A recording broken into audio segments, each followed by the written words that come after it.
Hi, welcome to today's video. This is a continuation of the C# beginner series. In our last video, we looked at statements. In case you didn't watch that, I do encourage you to watch the previous video before continuing with this video. Today, we will be looking at what operators in C# are. So operators, basically, we have several of them in C#. We'll be discussing some of them today. We'll start with the first, which is the addition, which can be used for adding numbers or like arithmetic numbers, for example, 1 plus 1, or for strings also for concatenating strings. So let's look at that. So for example, we could have an integer answer is equals to 5 plus 4, and when we console log this, we expect that we get a 9, right? So let's run this and see.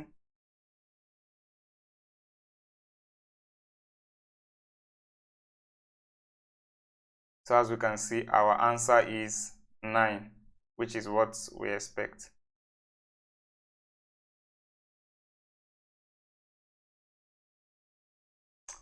Also, when we try to have it do, for example, answer, or for string, we can have string 1, I will call it first name, and we can have string 2, we call it second name. So what you can do is that it's going to be, we could do string 1 plus string 2. What this will do is it will put string 1 is first name, so this will be first name plus an empty space plus the second name. So if we run that, we also see that, oh sorry, we didn't console log that, so full name. So we console log what the full name is and run it again now. We see that, so we see that it shows first name space the second name. So this is called concatenation in string. So basically we can use the add button. We can use the addition sign or operator to also concatenate strings. Also, we have for subtracting numbers, but this doesn't work for, or is not applicable to strings. So for example, we could have 19 minus 3, and if we console log this, what we expect is 19 minus 3 is 16, and that should be what we get. Yes, so we get 16 there. But it doesn't apply. You can't come here and do,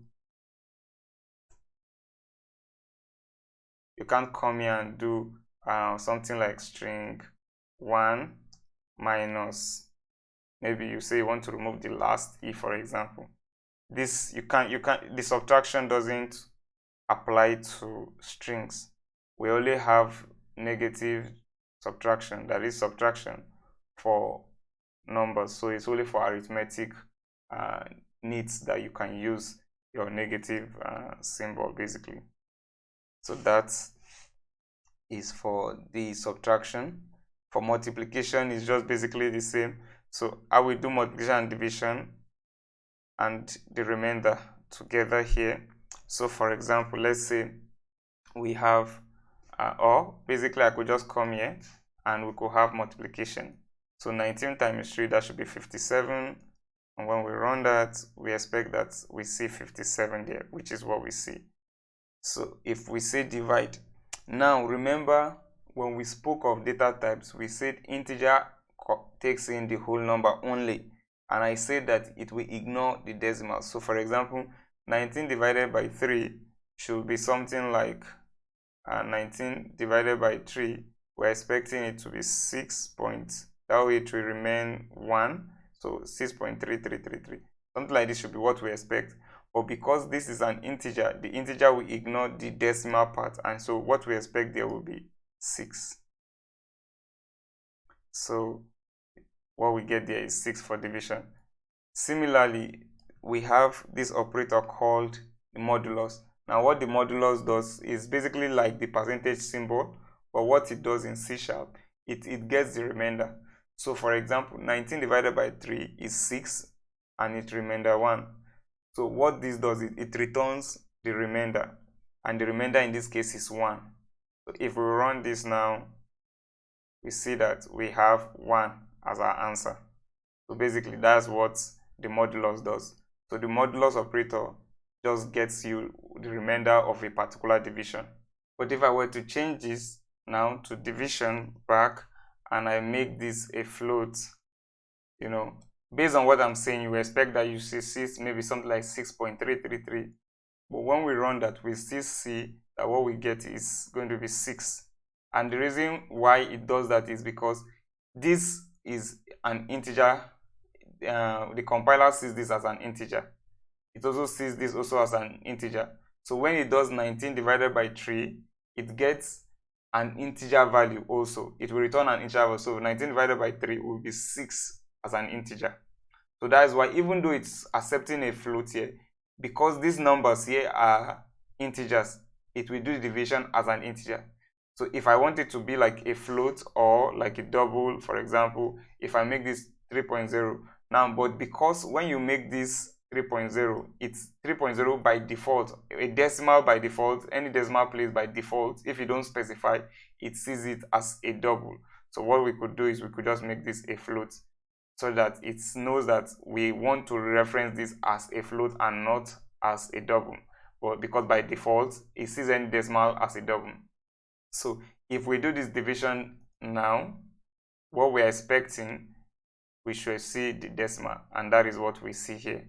So we got 6.333, and you see what we said about its accuracy. You see at the end, after the 7 decimal place is not so accurate. You see it's showing it's showing 5 there, and we know it should be 6.333.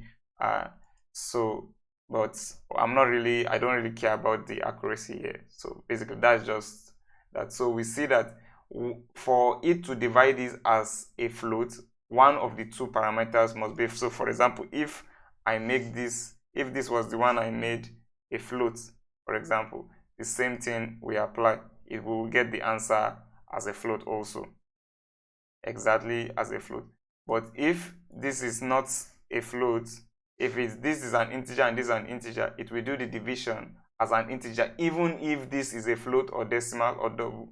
So you should note that whenever you are expecting it to do a calculation and you are expecting decimal values, maybe division or multiplication, then you should always make sure that you specify that this, either the numerator or the denominator, is any of the decimal places and has a floating point, maybe float or decimal or double. So either you could, so for example, I could make it, for example, I could say let's say float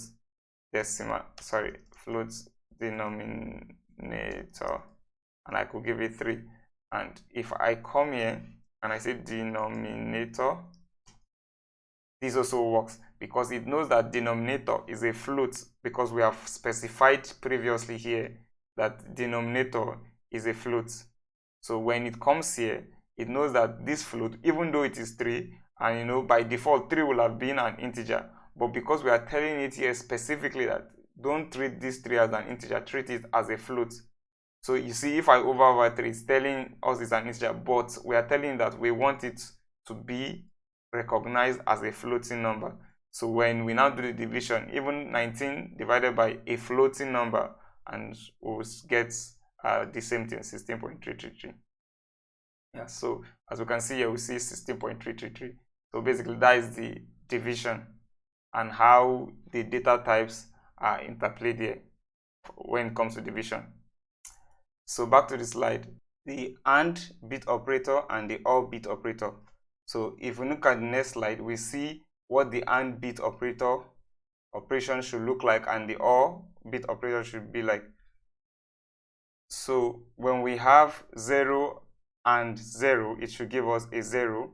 When we have a 0 and 1, we get a 0. When we have a 1 and 0, we have a 0. When we have a 1 and 1, we have a 1. So the way I want you to see it is like, imagine 1 is true and 0 is false. So it's like a switch on or off. So if the first statement, so you imagine you have two statements. The first statement is false and the second statement is false. It means the overall statement is false. But if the first statement is false and the second statement is true, it means the overall statement is also false. So for example, if I told you that I want you to go to the market, and when you go to the market, buy fish. So it means that if you did not go to the market, if the first statement, which is you did not go to the market, is not true, it means that everything, it means the fish also was not got. It means overall nothing was done, basically. So in the same way, so when we have one of the data, one of the inputs being false, it means our overall response is false. But when we have both input and both inputs as true, that is when we have our output as true. That's for the AND operation. So in the AND operation, you only have a 1 when both inputs are true, or 1 in this situation. But for the OR bit operation, we have a true situation in every combination except when both situations are false. So if we have a false as one input and another false as the second input, then we expect to have a false as our output. So for example, 0 or 0 should give me a 0 bitwise. This also applies to the logical operation and also applies to the bit operation. So let's look how it looks like in code, because in the previous slide we have the bits AND operator, we have the OR bit OR operator, we have the logical AND operator, and we have the logical OR operator. So let's say we have a value, let's just say it's a byte, and we say let's give it value, or we don't even need that, let's just say byte val is equals to let's say 4 and 5. This is, don't forget, is the bitwise operator. So what this will do is it will go ahead to break down what 4 is. So 4, for example, 4, this will break down what 4 is. So 4 in binary is 100, and 5 in binary is 101. So what this will do is, the AND operator will just come and say 1 by 1, 0 and 1 gives what? It gives 0. So if we come here, it says 0 and 1 is what? 0. It goes 0 and 0 is what? It's another 0. And then the final one is 1 and 1 is what? 1. So, okay. So the output becomes 100, which ends up to be 4. 100 in binary is 4. So when we do an AND operation, an AND bit operation between 4 and 5, we still get 4 as an answer. So if I come and I console log this, and I console log this val, what we get here, we expect it to be 4, because it will convert it back to a binary. That is what we expect. So let's see. And as we see, we get a 4. So what it does is that's basically what this AND operator does for a bit. The same way, if it was to be OR, so if we have an OR, if it were to be OR, a bitwise OR operator, what this will do is going to be the same thing, but now it's going to be for all operations. So we always have a 1, except when we have zeros and zeros as the input. That is the only time we get a 0. So we always expect a 1. So 0 or 1, this is going to be 1. 0 or 0 is 0. 1 or 1 is 1. So our 4 bitwise OR of 5 is going to be 101. 101 in binary is also 5. So if we run this now, we expect our answer to be 5, because what the compiler does, it converts it back to an integer for us, because this is an integer. So we see our answer is 5. So basically that is the bitwise OR operation. So the bitwise OR and AND operation works with bits. With each bit, it breaks it down to bits and does the operation between the bits of those particular digits that we give it. Now, when we come to the logical operation, the logical operator works only with true or false situation, that is Boolean. So for example, when we have Boolean answer, let's just call this that. If we have true and true, if I were to console log this now, we see Boolean answer. So we expect that when we have a true and a true, we expect it to be true. So it means that what we should see here should be true. So as we see, what we see here is true. If we have a true and a false, for logical operation, true and false should be false. So we see it is a false. Also, when we have false and false, we expect it to be a false. Oh, sorry, it will not run because in C#, this is how our false is written. So when we have a false and a false, we have, you see that what we get here is also false. So basically that's just this on the operator, on the AND logical operator. Similarly for the OR operator, if we have true, false or false, we expect it to be false. When we have false or true, we expect it to be true. So let's see. Yes, and we get true. So basically, when the difference between the logical operator and the bit operator is that for the bit operator, it works with the bits. So for example, what is the bit of this 4? It gets the bit 4 in bits and 5 in bits, and does the OR operation on those bits one after the other, and then convert the answer back again to maybe a byte or an integer, basically a number.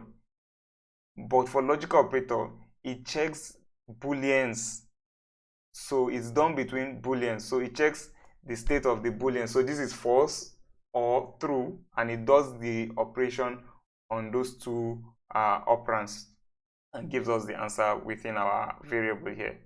So basically that is the logical OR and logical AND operator, and the bitwise OR and bitwise AND operator. It's important not to confuse this, because if you come here and try to do a logical operation between these like 4 and 5, it will see it as an error, because for a logical operator, it expects Boolean values for the comparison. It doesn't expect integer values for the comparison. But for numbers, you could use a bitwise OR, depending on what you are trying to achieve. So that's that on the bitwise AND and OR operator, and the logical AND and OR operator. And here are the truth tables and the way they interwork. Lastly, we have the equality and the non-equality. So for example, let's say we have console.writeLine, and I come here and I say true is equals to false. What this is doing is asking, is true, that is, this statement is what this just checks. It checks both sides of the operand, of the operator, of this equality operator. It says what is on the left, is it the same with what's on the right?